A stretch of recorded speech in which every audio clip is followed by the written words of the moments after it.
ছিলেন আমার কৃষ্ণের পরম বন্ধু, কৃষ্ণের পরম ভক্ত, যার নাম ছিল ভক্ত সুদামা।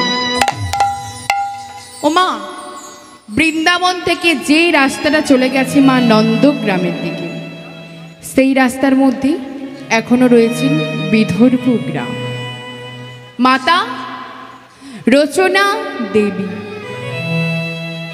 পিতা মোটুক ব্রাহ্মণ। ও মা, আজ রচনা দেবীর কোল আলো করে ধরধামে জন্ম নিয়েছিলেন আমার কৃষ্ণের পরম বন্ধু, কৃষ্ণের পরম ভক্ত, যার নাম ছিল ভক্ত সুদামা। একটা কথা মনে রাখবেন মা, মাটি যদি ভালো হয় তাহলে ফসলও কিন্তু ভালো হবে, কি মা, তাই তো? আর যার মাটি ভালো হয়, বুঝতে পারছেন, মাটি আর যার মাটি ভালো হয়, কিছু ব্যতিক্রম ছাড়া তার সন্তানেরাও কিন্তু ভালো হয়। আর যার মা কিন্তু 7, 5, 12, 13 জানি, তার সন্তানেরাও কিন্তু 7, 5, 12, 13, 14, 15, 20 জেনে বসে থাকে। তাহলে মাটি যদি ভালো হয় বাবা, ফসলও কিন্তু ভালো হবে। আর যার মা ভালো হলে তার সন্তানেরাও কিন্তু ভালো হয়। ও মা, রচনা দেবী ছিলেন বিষ্ণুর ভক্ত। তিনি একাদশী করতেন, অমাবস্যা করতেন, পূর্ণিমা করতেন, সব সময় ভগবানের নামে রত থাকতেন। তার কি গর্ভের সন্তান মা খারাপ হয়? আবার কি হলো জানেন মা? বৃন্দাবন ধাম, বিদর্ভ গ্রাম, ব্রাহ্মণ মোটুকির গৃহে। এবার কোন তিথিতে জন্ম নিচ্ছেন দেখুন। আবার শুভ কার্তিক মাস, উত্থান একাদশী, শুভ কার্তিক মাস, উত্থান একাদশী, শুভ কার্তিক মাস, উত্থান একাদশী, শুভ কার্তিক মাস, উত্থান একাদশী, জন্ম নিলেন সুদামা, জন্ম নিল সুদামা। শুভ কার্তিক মাস, উত্থান একাদশী, জয় গৌর হরি হরি বল। উত্থান একাদশী, জন্ম নিল সুদামা, জন্ম নিল সুদামা। তাহলে মাগু কোন মাসে জন্ম নিচ্ছেন না? শুভ কার্তিক মাসে। এই কার্তিক মাস কি মাগু বৃন্দাবনের ভাষায় দামোদর মাস বলে, যাকে নিয়ম সেবার মাস বলে। এই কার্তিক মাসে জন্ম নিচ্ছেন কি না সুদামা। এই কার্তিক মাস মাগো বড় পুণ্য মাস মা বাবা। দেখবেন এই কার্তিক মাসে ভোরের বেলাতে বৈষ্ণবের মুখে প্রভাতী হয়, হরিনাম সংকীর্তন গান হয়, নিয়ম সেবার মাস বলে এই কার্তিক মাসকে। এই কার্তিক মাসে জন্ম নিচ্ছেন কে? আমার কৃষ্ণের পরম বন্ধু, কৃষ্ণের পরম ভক্ত, যার নাম ছিলেন ভক্ত সুদামা। ও গো দয়াল হরি, হে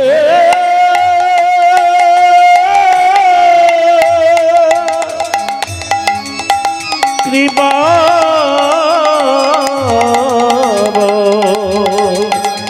দয়াল হরি। এবার মা দেখুন কোন তিথিতে জন্ম নিচ্ছেন না? উত্থান একাদশীর ব্রত। যে সংসারে একাদশীর ব্রত হয় সেই সংসারে অন্য কোনো ব্রত করার প্রয়োজন হয় না। একাদশীর মধ্যে যদি শ্রেষ্ঠ কিছু থাকে তার নাম হলো উত্থান একাদশীর ব্রত। কি মা, একাদশী হয়তো যারা এই একাদশী শুরু করেন এই উত্থান দিয়েই শুরু করেন, তাহলে আমাদের জীবনটা অল্পায়। ওই রকম সিদ্ধান্ত নেবেন না যে কাল হবে বলে আজ বা কাল, এমন কোনো গ্যারেন্টি আছে? কোনো গ্যারেন্টি নেই। আজ আছি কাল নেই, মন চাইলেই শুরু করে দেবেন। তাহলে এই উত্থান একাদশীতে জন্ম নিচ্ছেন কি না আমার কৃষ্ণের পরম বন্ধু, কৃষ্ণের পরম ভক্ত, যার নাম ছিলেন ভক্ত সুদামা। তখন পদকর্তা মহাজন পদাবলী শ্রবণ করার পরে ভক্তির মনে প্রশ্ন হলো, কে ওই সুদামা? কৃষ্ণের পরম বন্ধু, কৃষ্ণের পরম ভক্ত। তিনি আগের জন্মে কে ছিলেন? তিনি পূর্বজন্মে কে ছিলেন? দেখুন মা, পূর্বজন্মে কে ছিলেন? ত্রেতায়ে ভরদাসী জন্ম নিল, ভরদাসী জন্ম নিল, ভরদাসী জন্ম নিল, ভরদাসী জন্ম নিল, দাপরে সুদামা জন্ম নিল সুদামা। ভরদাসী জন্ম নিল, ভরদাসী জন্ম নিল, তারপরে সুদামা জন্ম নিল সুদামা। মাগো, যিনি ত্রেতা যুগেই ভরত, তিনিই কিন্তু মা দাপরে সুদামা। তার প্রমাণ কি মা? না, প্রমাণ আমার শাস্ত্র গ্রন্থ।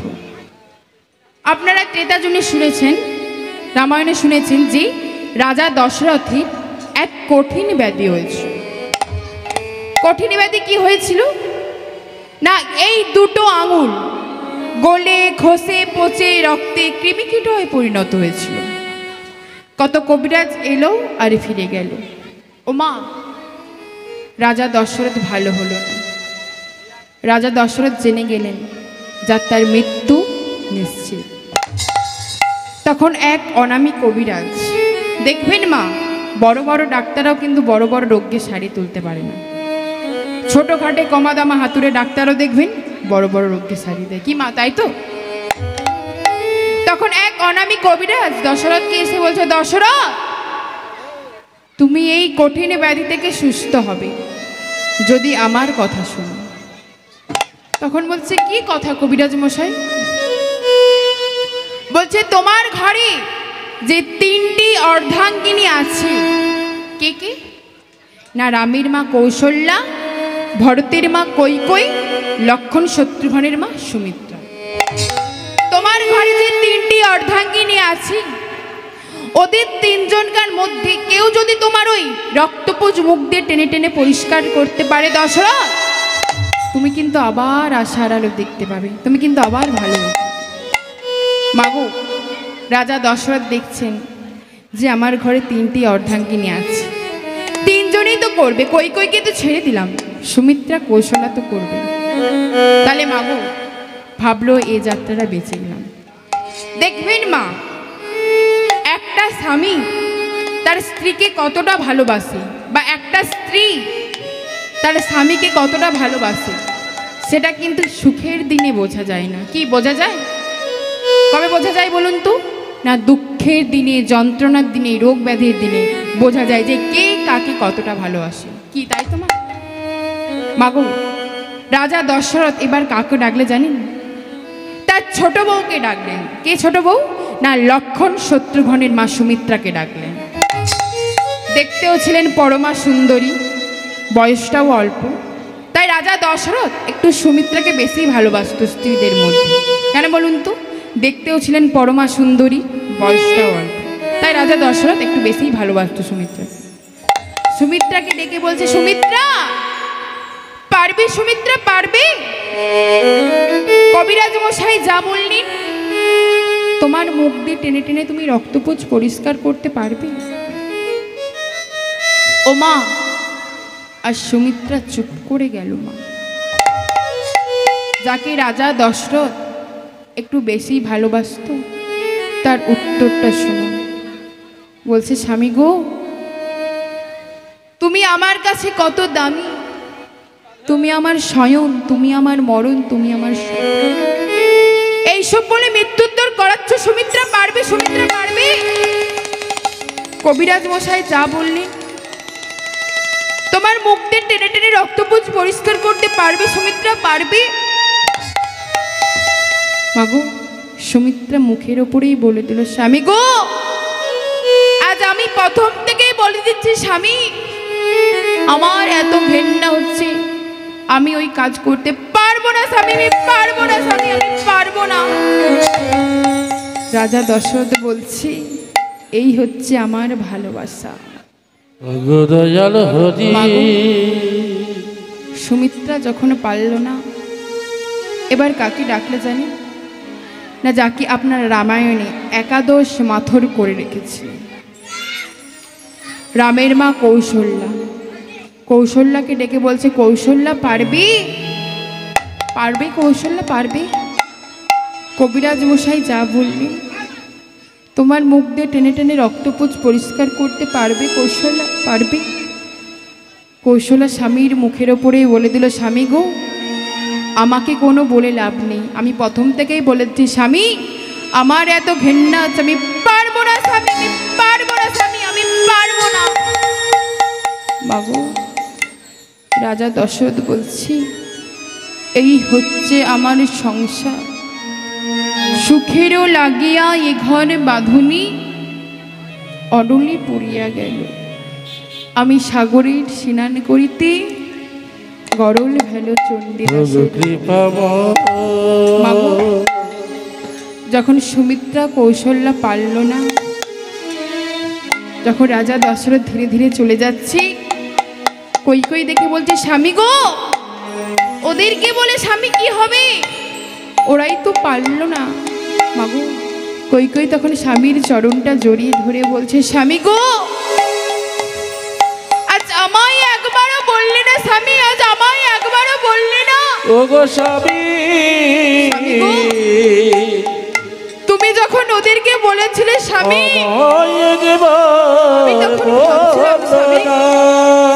ওরা যদি হ্যাঁ বলি, আমার আর স্বামী দিশেবার সুযোগ পাওয়া যাবে।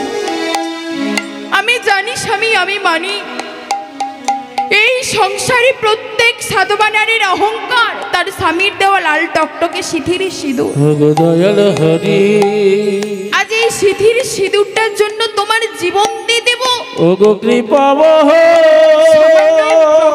মুখ দিয়ে টেনে টেনে পরিষ্কার করতে পারবো না, আমি করব স্বামী, এখন থেকে, আজ থেকে আমি করব তোমার ওই রক্তপুজ মুখ দিয়ে টেনে টেনে পরিষ্কার। মাগো, কই প্রত্যেক দিন মাগো রাজা দশরথকে আদর করে যত্ন সহকার করে প্রত্যেক দিন মাগো ওই রক্তপুজ মুখ দিয়ে টেনে টেনে পরিষ্কার। মাগো, দশরথকে ভালোও করে দিল। যখন মাগো দশরথ ভালো হয়ে গেল, তখন দশরথ কইকে জড়িয়ে ধরে কাঁদছে, বলছি, খোকারি, আজ তুমি আমায় এত ভালোবাসো কইকো, এত ভালোবাসো কইকো, আমি কোনোদিনও তোমাকে ভালোবাসিনি কইকই, আমি কোনোদিনও তোমার বদনে বানে ভালো করে চাই কইকো, আজ তুমি আমায় এত ভালোবাসো কইকই, আমি গর্বিত কইকই যে তোমার মতন একজন অর্ধাঙ্গিনী পেয়েছি। এই সংসারকে জানানোর জন্য, এই সমাজকে জানানোর জন্য আমি তোমাকে একটা মনের মতন আশীর্বাদ দিই। কি কই চাও তো? যদি চাও আমি আমার জীবনটাও দিয়ে দেব। মাগো, কই স্বামীর চরণটা জড়িয়ে ধরে বলছে, স্বামী গো, ওগো স্বামী, আজ তুমি বেঁচেছো স্বামী, ওগো স্বামী গো, আর কি চাই স্বামী, আর কিচ্ছু চাই না। তবে যখন আদর করে যত্ন সহকার করে বলছো স্বামী, তখন কিচ্ছু চাইতে হবে না, বলতে হবে না স্বামী, আমি ঠিক চাই। মাগো, কই তার রাজা দশরথকে প্রত্যেক দিন ভালোও করে দিল। যখন রাজা দশরথ ভালো হয়ে গেল, যখন রাজা দশরথের মাগো বয়সটাও হয়ে গেল, যখন অযোধ্যা শাসন করতে পারছেন না, তাই রাজা দশরথ ঠিক করলেন, কাল সকালবেলা নিয়ম অনুসারে বংশের বড় ছেলে রাম হবে অযোধ্যার রাজা। চতুর্দিকে ঢেরা পিটিয়ে দেওয়া হলো, রাম হবে অযোধ্যার রাজা, রাম হবে অযোধ্যার রাজা, রাম হবে অযোধ্যার রাজা। মাগো, খবরটা গেল মা কইর কানে। কইকে দেখাশোনা করতো মাগো একজন বৃদ্ধ দাসী, যার নাম ছিল মন্থরা। সেই মন্থরা গিয়ে বলছে, খবর শুনেছ না ভরত না লক্ষণ শত্রুঘ্ন? কাল সকালবেলা নিয়ম অনুসারে বংশের বড় ছেলে রাম হবে অযোধ্যার রাজা। ভরত বলছে, কি সুন্দর খবর এনেছিস। কৈকেয়ীর গলায় মা একটা মুক্তোর মালা ছিল, সেই মালাটিকে নিয়ে মা মন্থরার গলায় পরিয়ে। মনে রাখবেন মা, মেয়েদের শত্রু কিন্তু মেয়েরাই হয়, পুরুষ কখনো মেয়েদের শত্রু হয় না। কানে কুমন্ত্রটা কিন্তু মেয়েরা মেয়েদেরকেই দেয়, পুরুষ কখনো কুমন্ত্র দেয় কি মা, তাই তো? তখন বলছে, ওরে বাবা, কাল হবে অযোধ্যার রাজা রাম, তো আমায় বকশিস দিচ্ছ? শোনো কৈকেয়ী, রাম যদি রাজা হয় তোমার আনন্দ পাওয়ার কোনো কথা নেই। রাম যদি রাজা হয় তাহলে কৌশল্যা কি? কাল থেকে রাজার মা হই তোমার মুখের ওপরে ছুরি ঘোরাবে, তখন খুব ভালো লাগবে। নয় বকশিস দিচ্ছ, নয় মা বর্তমান সমাজে হচ্ছে পাড়ার মেয়েরা পুকুর ঘাটে জল আনতে গিয়ে বলছে, ওরে তোর স্বামী তো এত খাটে, তবুও গরিব। সে মেয়ে বলছি, সংসার চালাতে সমস্ত টাকা খরচ হয়ে যায়। সে মেয়ে বাড়ি ফিরে এসে বলছে, স্বামী গো, ও স্বামী, আমরা আর এক হাঁড়িতে খাবো না। এই হচ্ছে মা আমাদের সংসার। সংসারকে সঠিক রাখতে গেলে মা কাউকে না কাউকে সহ্যগুণ রাখতে হবে। কারণ আমাদের যে এই ক্রোধ মানে রাগ হচ্ছে সংসারকে নষ্ট করে। সংসার সৃষ্টির প্রধান লক্ষ্য হচ্ছে নম্রতা। নম্রতাই হলো সংসার সৃষ্টির প্রধান লক্ষ্য। দেখুন মা, সংসারে ঝগড়াঝাটি অনেক কিছু থাকবে, তাকে মানিয়ে নিয়ে চলতে হবে, সহ্যগুণ রাখতে হবে শরীরে। জীবনে চলার পথে অনেক মা বাধা বিপত্তি অনেক কিছু আসবে, তা বলে ভুল সিদ্ধান্ত নিলে চলবে না, তাকে সহ্যগুণ করে তাকে অতিক্রম করতে হবে। তো মাগো, মন্থরা কুমন্ত্রণার সাথে সাথে কৈকেয়ীর মনটা এমন পরিবর্তন করে দিয়েছে। একদিন কৈকেয়ী মা ভোরের বেলাতে গিয়ে বলছে, স্বামী। তখন বলছে, কি কৈকেয়ী, ভোরের বেলাতে আমাকেই ডাকলে তো আমিই যেতাম। তখন বলছে, শোনো স্বামী, আগামীকাল রামকে রাজা করার আগে আমি কোনো ঋণ রাখতে চাই না। গঙ্গা জল নিয়ে মা 3 সত্য করিয়ে নিল। তখন বলছে, শোনো স্বামী, প্রথম আশীর্বাদ তোমাদের বংশের বড় ছেলে রামকে রাজা করার আগে আমার ভরতকে করতে হবে 14 বছরের জন্য অযোধ্যার রাজা। আর দ্বিতীয়বার তোমাদের আদরের বংশের বড় ছেলেকে পাঠিয়ে দিতে হবে 14 বছরের জন্য বনবাসী। এই কথাটা শোনার পরে থর করে না, বলো না, বলো না, বলো না, বলো না, আমি কেমন করে বলি যে রাম তুই বনে যা। ও মা, পিতৃ সত্য পালনের জন্য মাগো রাম যাচ্ছে 14 বছরের জন্য বনবাস। দশরথ রামকে জড়িয়ে ধরে কাঁদছে, বলছে, খোকারি ক্ষমা করে দে বাবা, তুই আমায় ক্ষমা করে দে। আমি কি আশা করেছিলাম জানিস বাবা, তুই আমার বংশের বড় ছেলে হই তুই আমার মুখের উপরে আগুন দিবি, সে তো হলো না বাবা, ক্ষমা করে দে বাবা, ক্ষমা করে দে। শোন বাবা, আজ আমি কৈকেয়ীকে 2টো আশীর্বাদ দিতে চেয়েছিলাম জানিস বাবা, আর সেই জন্য তুই আমার জন্য বনে যাচ্ছিস, ক্ষমা করে দে বাবা, ক্ষমা করে দে। শোন বাবা, ওই বনে থাকতে থাকতে যদি কোনো খবর পাস বাবা, একটা কাজ করবি বাবা, একটা কাজ করবি। তখন বলছে, কি কাজ বাবা? তখন কি কাজ? ওই বনে আমাকে পিণ্ড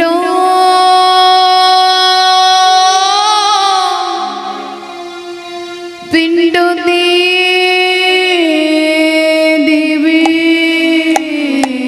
ওই বনে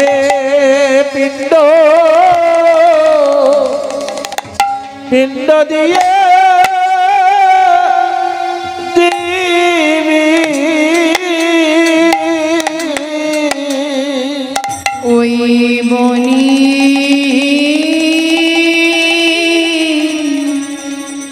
আমাকে পিণ্ড পিণ্ড দিয়ে দিবি ওই বনে আমাকে আমাকে পিণ্ড দিয়ে দিবি ওরে রাম রে তুই আমার বংশে বড় ছেলে ওই বনে পিণ্ড পিণ্ড দিয়ে দিবি মাগু আজ পিতৃ সত্য পালনের জন্য মাগু রাম গেল 14 বছরের জন্য বনবাস। আজ মাগু কই ভরতকে তো রাজা করতে চেয়েছিল, সেদিন মাগু কই বাড়িতে ছিল না, মানে ভরত বাড়িতে ছিল না, ভরত ছিল মামা বাড়িতে। আজ যদি মাগো ভরত যদি বাড়িতে থাকতো নিজের জীবন দিয়ে দিত, কোনোদিনও তার আদরের দাদাকে 14 বছরের জন্য বনবাসে যেতে দিতেন। মাগো যখন মামা বাড়ি থেকে খবর পায় যে তার দাদা 14 বছরের জন্য বনবাসে গেছে, তখন মাগো মামা বাড়ি থেকে ছুটে যাই বনে। কে বলছে, দাদা গো আজ আমার মা আমাকে রাজা করতে চাই, দাদা আজ আমার মা আমাকে রাজা করতে চায়। ও দাদা আজ আমার অন্তরের ইচ্ছা, দাদা আমার পিতার ইচ্ছা, আমার পিতার তুল্য হবে অযোধ্যার রাজা, আর তার আমি পদতলে বসে করব সারা জীবন সেবা আর পূজা। ও দাদা বাড়ি ফিরে চলো, দাদা বাড়ি ফিরে চলো। তখন বলছে, ওরে ভাই আজ যদি আমি বাড়ি ফিরে যাই ভাই, পাড়ার লোকেরা রামচন্দ্র সিংহাসনের লোভী বলবে সব। তুই বাড়ি ফিরে যা ভাই, তুই মাকে দেখবি, তুই বাবাকে দেখবি, তুই বাড়ি ফিরে যা। দাদা গো খালি হাতে ফিরে যাব, দাদা খালি হাতে ফিরে যাব। তখন বলছে, ওরে ভাই রাজবসন ছেড়ে ভিখারির বেশ দেওয়ার মতন কি আছে? আছে দুটো পাদুকা, পাদুকা নিবি? তখন বলছে, হ্যাঁ দাদা তুমি তাই দিও। মাগো ওই রামচন্দ্রের পাদুকা দুটি ভরত মাথায় করে এনে অযোধ্যায় প্রতিষ্ঠিত করে ওই সিংহাসনে রেখেছে। আজ 14 বছর মাগো ওই সিংহাসনের নিচে বসে অযোধ্যার শাসন করেছে। কোনোদিনও মা সিংহাসনে বসেননি, ওই 14 বছর সিংহাসনের নিচে বসেই তিনি অযোধ্যার শাসন করেছেন। যখনই কোনো কাজ করতো মাগো ওই পাদুকা দুটি প্রণাম করত আর বলতো, দাদা গো আমি এই কাজটা করতে চললাম, তুমি আমায় আশীর্বাদ করো দাদা। এতটাই তিনি তার দাদাকে ভালোবাসতেন। মাগো যখন রামচন্দ্র 14 বছর বন থেকে ফিরে এসে বলছে, আমার ভরত কই? মাগো যখন সিংহাসনের দিকে যাচ্ছি তখন দেখছি সিংহাসনে তার ভরত বসেনি, আছে তার দেয়া দুটো পাদুকা আর ভরত নিচে বসে আছে। এই দৃশ্য দেখে রামচন্দ্র হাউ হাউ করে কাঁদছে, বলছে, ভরত আজ তুই আমায় এত ভালোবাসিস, ভরত আজ তুই আমায় এত ভালোবাসিস। ওগো দয়াল হরি শোন ভরত, আজ তুই কি করলি ভরত? ওগো কৃপা এই সংসারে এক ভাই আরেক ভাই সামান্য এক হাত জায়গার জন্য মামলা মাকুত্তমা করতে পিছু হয় না, আর তুই কি করলি ভরত? আর তুই 14 বছরের জন্য সিংহাসন তুই ছেড়ে দিলি, এত ভালোবাসিস ভরত? শোন ভরত, আজ যে তুই কর্মটা করলি ভরত, আজ যে তুই ত্যাগ স্বীকারটা করলি, এই সংসারে কোনো ভাই ভাইদের জন্য করেনি রে ভরত। ওগো দয়াল হরি কোনো ভাই ভাইয়ের জন্য করেনি রে ভরত। আজ যে তুই কর্মটা করলি ভরত, আজ যে তুই ত্যাগ স্বীকারটা করলি, এই কর্মগুণে আমি আর তোকে ভাই রাখবো না ভরত। আমি করব আগত দাপর যুগে তুই হবি আমার অন্তরের অন্তরের বন্ধু, প্রাণের প্রাণ। আগত দাপর যুগে তোর নাম হবে ভক্ত সুদামা। ওগো কৃপা হরি হরি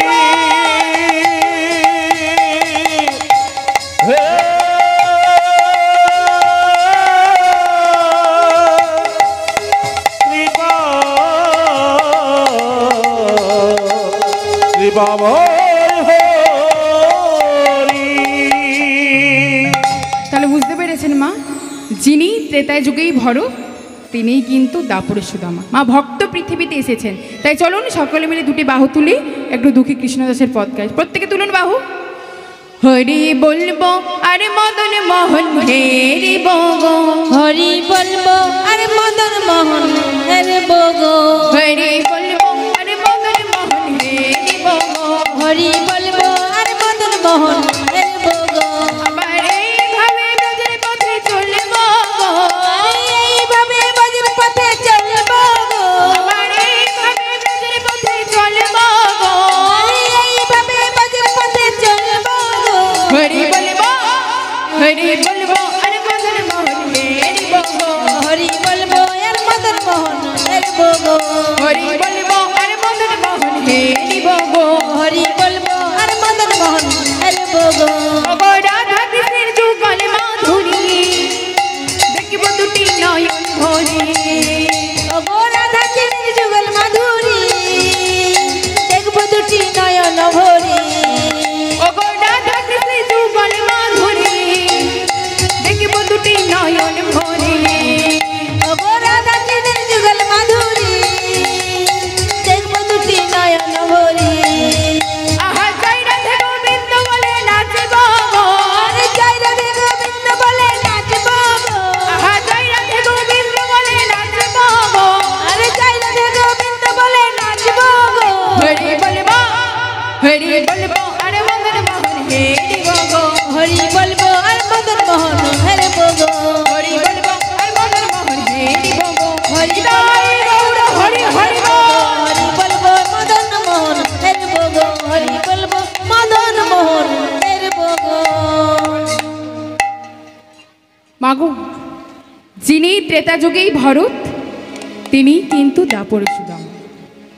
ও মা, ভগবানের কয়েকজন বন্ধু জানি না? 24 জন বন্ধু। 24 জন বন্ধুর মধ্যে মা কৃষ্ণ এবং বলরামকে নিয়ে তারা 26 জন বন্ধু খেলা খেলছে। সব বন্ধুরা মিলে একটা মাঠে জড়ো হয়েছে। তখন বলছি, এই সুদামা, কি হয়েছে? আজ তুই কি খেলা খেলবি? আমরা তো প্রত্যহ কানামাছি ভোবো ডাং পিটি আরাদি খেলা খেলি। আচ্ছা, আজকে কি খেলা খেলবি? তার নাম কি রে? আজকে একটা নতুন খেলা খেলবো। তার নাম কি? কাঁধে করা আর কাঁধে চড়া। খেলবো কাঁধে করাই আর কাঁধে চড়া, কাঁধে করায়ের কাঁধে চড়া, কাঁধে করাই আর কাঁধে চড়া, কাঁধে করায়ের কাঁধে চড়া। এই তো মোদের বিনোদ খেলা, কাঁধে করাই আর কাঁধে চড়া, এই তো মোদের বিনোদ খেলা, কাঁধে করায়ের কাঁধে চড়া। এই তো মোদের বিনোদ খেলা, কাঁধে করাই আর কাঁধে চড়া। এই তো মোদের বিনোদ জয় গৌর হরি হরি বল। কাঁধে চড়া, কাঁধে চড়া। এই তো মোদের বিনোদ খেলা, কাঁধে চড়া। এই সুদামা, তোর কি মাথা খারাপ হয়ে গেছে নাকি রে? কেন? তুই আজকে একটা খেলার নাম বললি কাঁধে করা আর কাঁধে চড়া।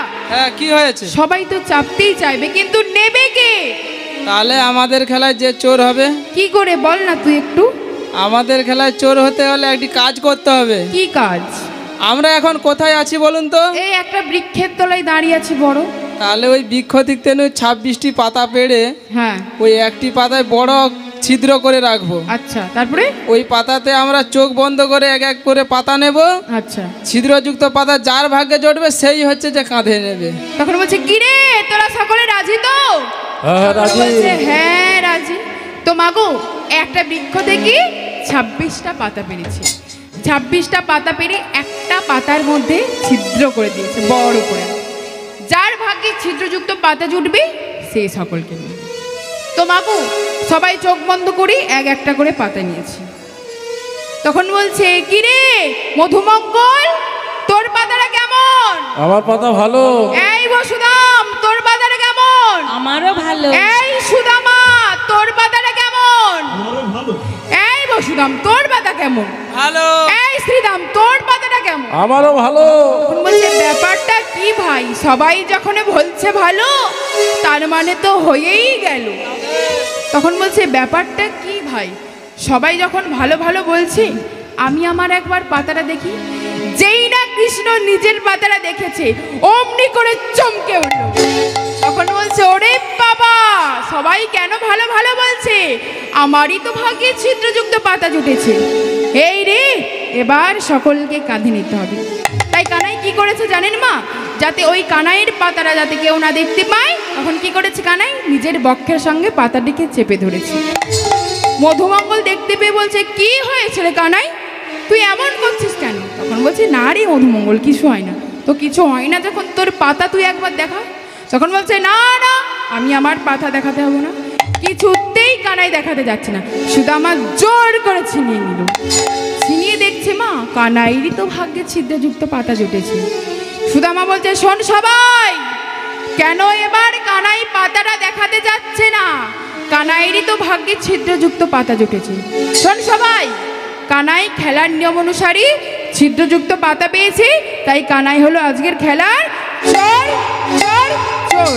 তখন কৃষ্ণ সুদামাকে বলছে এই সুদামা, তুই আমাকে চোর বলে দিলি। তখন সুদামা কি বলছে দেখুন, তুই বিনে চোর কে হবে ভাই, তুই বিনে চোর কে হবে ভাই, তুই বিনে চোর কে হবে ভাই, তুই বিনে চোর কে হবে ভাই, নন্দরানীর ননি চোরা তুই বিনে চোর কে হবে ভাই, নন্দরানীর ননি চোরা তুই বিনে চোর কে হবে ভাই, নন্দরানীর ননি চোরা তুই বিনে চোর কে হবে ভাই, নন্দরানীর ননি চোরা তুই বিনে চোর কে হবে ভাই, বজগোপীর বাসুর চোরা তুই বিনে চোর কে হবে ভাই, আরে বজগোপীর বসন চোরা তুই বিনে চোর কে হবে তুই ভাই, বজগোপীর বাসুর চোরা তুই বিনে চোর কে হবে ভাই, বজগোপীর হরি হরি বজগোপীর বসন চোরা তুই বিনে চোর কে হবে ভাই, বজগোপীর বসন চোরা তুই বিনে চোর কে হবে ভাই। কানাই তখন মা সুদামাকে বলছে এই সুদামা, হ্যাঁ বলো। আমি যে ব্রজের ঘরে ননি চুরি করি, নারকেলের নাড়ু চুরি করি, সেগুলি কি আমি একা খাই কানাই? না না, আমরাও খাই। তাহলে আমি চুরি করি, চুরির ঋণ ভোগ করিস তোরা। আমি যদি চোর হই তোরা কি ডাকাত? তখন সুদামা বলছে অত কিছু জানার দরকার নেই কানাই, আজকে খেলতে এসেছিস, খেলার নিয়ম অনুসারে চোর হয়েছিস, তুই হলি আজকের খেলার চোর চোর চোর। তখন সুদামা বলছে চোর হয়েছিস তো কি করবি বল? কানাই বলছে তোরা চোর চোর বলার দরকার নেই, তোদের মধ্যে কে কাঁধে প্রথমে চাপবি বল। মাগো কাঁধে চাপবে সুদামা। ভগবান কি জানে না সুদামা কাঁধে চাপবে কৃষ্ণের? কেন বলুন তো, ভগবান কি জানে না যে খেলার নিয়ম অনুসারে ছিদ্রযুক্ত পাতা পেয়েছে? আর যদি খেলার নিয়ম অনুসারে যদি কানাই সুদামা যদি কানাইয়ের স্কন্ধে চাপি, তখন সুদামার পদযুগল দুটি কানাইয়ের বক্ষে আসবে। তাই কানাই একটা সুন্দর পদযুগল সেবা করার সুযোগ পাবে। তিনি তেতা যুগে যে ঋণী হয়ে আছে, এই যুগে যদি পদসেবা করে তাহলে তিনি ঋণ মুক্ত হবে। তো খেলার নিয়ম অনুসারে গোবিন্দের স্কন্ধে চেপেছেন কে মা? না সুদামা। চলে যাচ্ছেন কোথায়? বৃন্দাবনের পথে পথে। তাই পদকর্তা উদ্ধব দাস কলম দিচ্ছেন। কি কলম দিচ্ছে দেখুন, সুদামারে লইয়া কৃষ্ণ চলিতে লাগিল, হরি হরি আমারে লইয়া কৃষ্ণ চলিতে লাগিল, সুদামারে লইয়া কৃষ্ণ চলিতে লাগিল। চলে যাও। উলুধ্বনি ভাইরা, উলুধ্বনি জোর করে সবাই উলুধ্বনি দিন। চলে যাও, চলে যাও,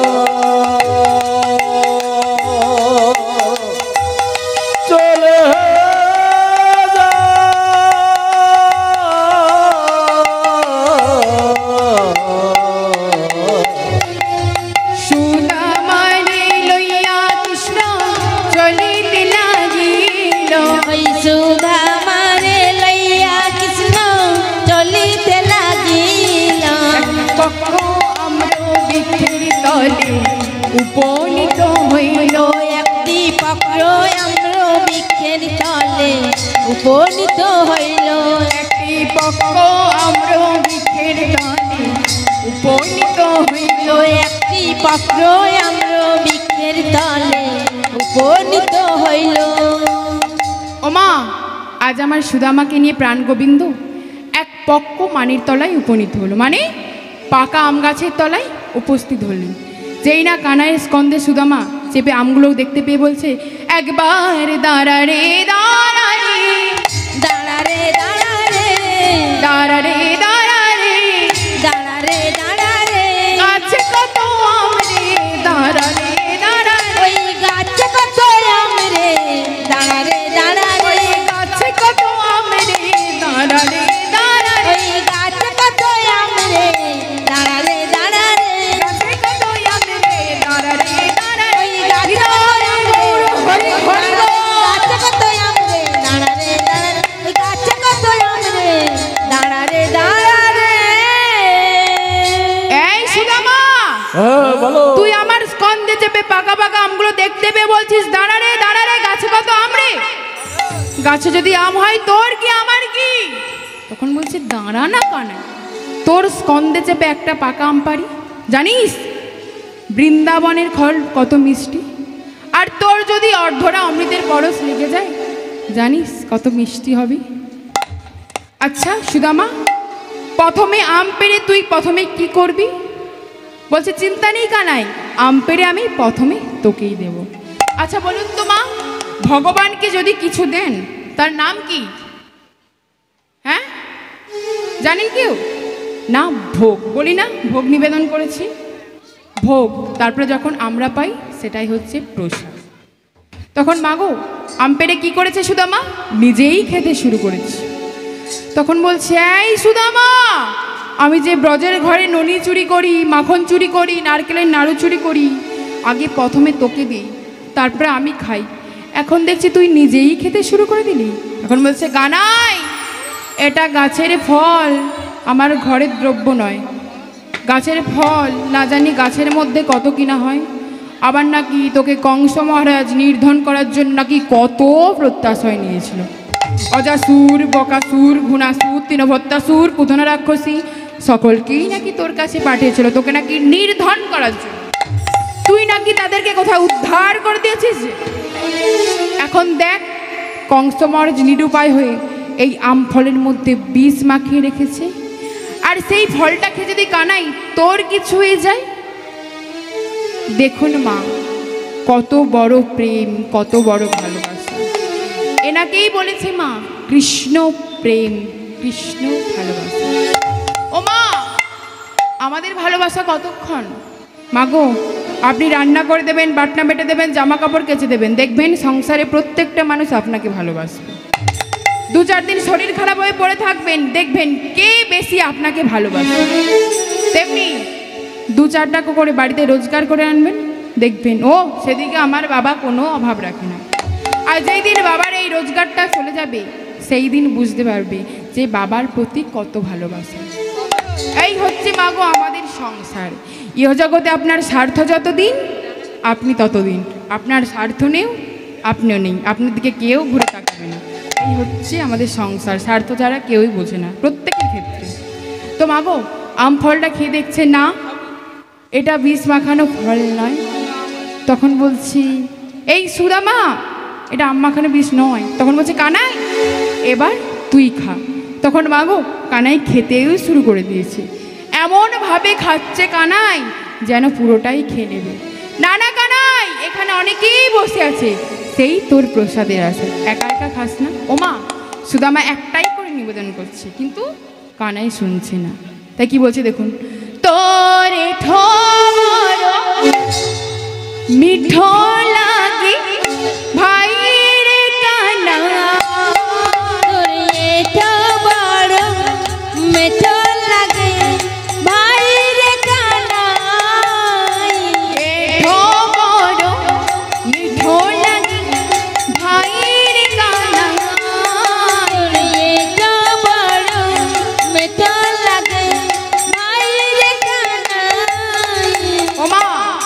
ভগবানের এঠোকে কি বলে না প্রসাদ।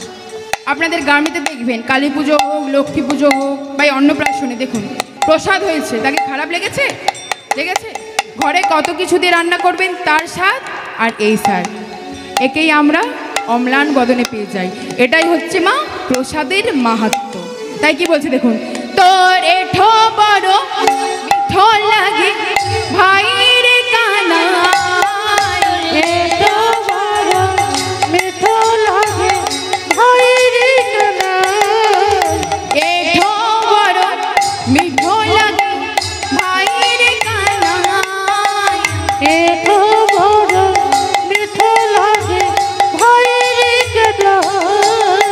আশা করি বসে আছি প্রসাদ পাবো বলে, ওই আশা করে বসে আছি প্রসাদ পাবো বলে, আশা করি বসে আছি প্রসাদ পাবো বলে, ওই আশা করে বসে আছি প্রসাদ পাবো বলে। এঠো বড় মিঠো লাগে ভাই রে কানা, তোর এঠো বড় হরি হরি ভাই রে কানা, তোর এঠো বড় মিঠো লাগে ভাই রে কানা। মাগো এইভাবেই ত্রেতা যুগেই ভরতের ইচ্ছাটা পূরণ করেছে।